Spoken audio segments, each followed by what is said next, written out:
Mountaineering, or alpinism, is the set of outdoor activities that involves ascending tall mountains. Mountaineering-related activities include traditional outdoor climbing, skiing and traversing via ferratas. Indoor climbing, sport climbing and bouldering are also considered variants of mountaineering by some. Unlike most sports, mountaineering lacks widely applied formal rules, regulations, and governance. Mountaineers adhere to a large variety of techniques and philosophies when climbing mountains. Numerous local alpine clubs support mountaineers by hosting resources and social activities. A federation of alpine clubs, the International Climbing and Mountaineering Federation, is the International Olympic Committee recognized world organization for mountaineering and climbing. Humans have been present in mountains since prehistory. The remains of Otzi, who lived in the 4th millennium BC, were found in a glacier in the Otstel Alps. However, the highest mountains were rarely visited early on, and were often associated with supernatural or religious concepts. Nonetheless, there are many documented examples of people climbing mountains prior to the formal development of the sport in the 19th century.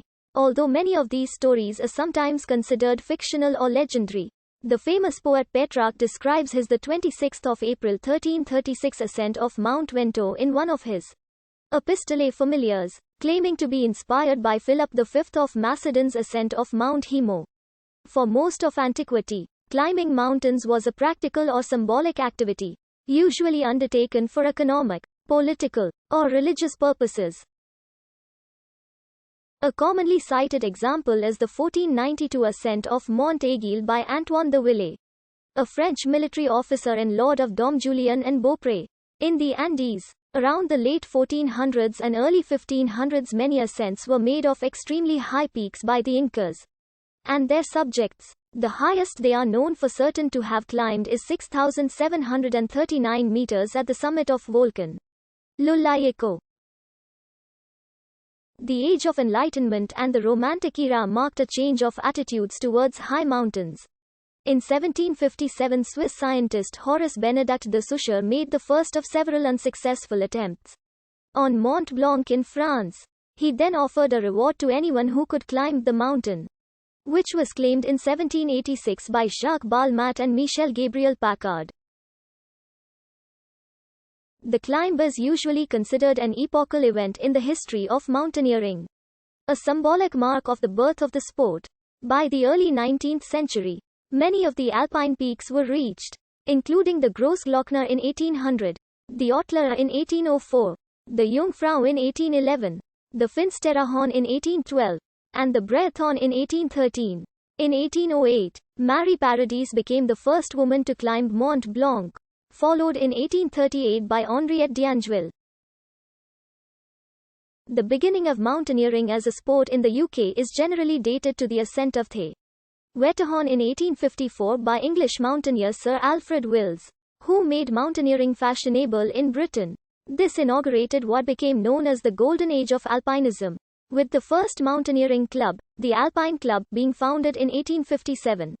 One of the most dramatic events was the spectacular first ascent of the Matterhorn in 1865 by a party led by English illustrator Edward Whymper, in which 4 of the party members fell to their deaths. By this point, the sport of mountaineering had largely reached its modern form, with a large body of professional guides, equipment, and methodologies. In the early years of the Golden Age, scientific pursuits were intermixed with the sport, such as by the physicist John Tyndall. In the later years, it shifted to a more competitive orientation as pure sportsmen came to dominate the London-based Alpine Club and alpine mountaineering overall. The first president of the Alpine Club, John Ball, is considered to be the discoverer of the Dolomites, which for decades were the focus of climbers like Paul Groman and Angelo de Bong. At that time, the Edelweiss also established itself as a symbol of alpinists and mountaineers. In the 19th century, the focus of mountaineering turned towards mountains beyond the Alps, and by the turn of the 20th century, mountaineering had acquired a more international flavor.